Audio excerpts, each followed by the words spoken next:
Nagsabwatan kasi kayo. Maging itong si Dumasig, huwag ka magpa-santo-santo yung mukha dyan.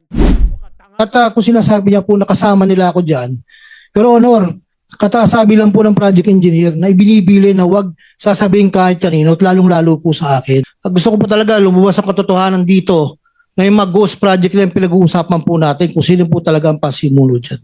Ang problema sa iyo kasi, Mr. Alcantara, ikaw yung hepe. Tama? Dapat ini-inspeksyon mo. Pangalawa, kung mo sabihin wala kang kanalaman, nandun ka sa limpak-limpak na pera na iniimpake. Sana tinanong mo, saan galing ito mga iho? Napakarami naman. Kung mo sabihin hulog ng langit yung pera na yon.